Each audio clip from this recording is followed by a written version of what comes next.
Samiin hundinuu ulfina kee dubbatu, bantiiwwan Waaqaa hojii harka kee ibsu.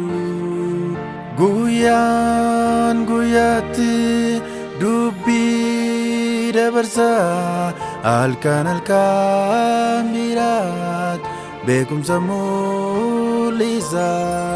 Dubbiin hin jiru, afaan hin qabanii, sagaleenis ba'ee nagamu.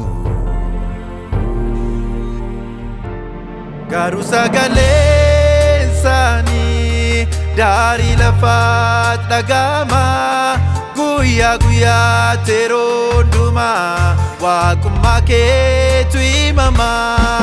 Waaqayyoodhati, Waaqayyoodhati, Waaqayyoodhati, yaa Yesuus. Waaqayyoodhati, Waaqayyoodhati, Waaqayyoodhati, yaa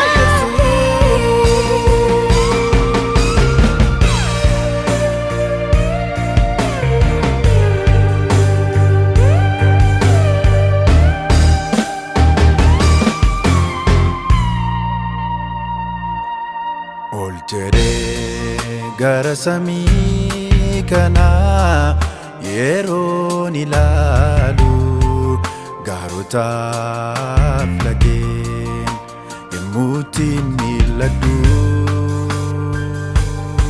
Keessi koo na kaaka'a akkan si waaqessuuf, guddummaa kee himee labsee fitu.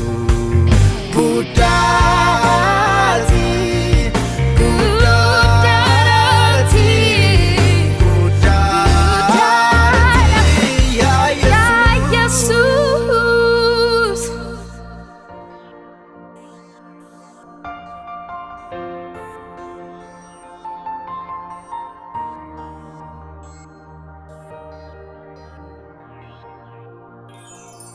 Teessumaa lafa kanaa diriirsitee, utubaa malee akkasitti samii keessee.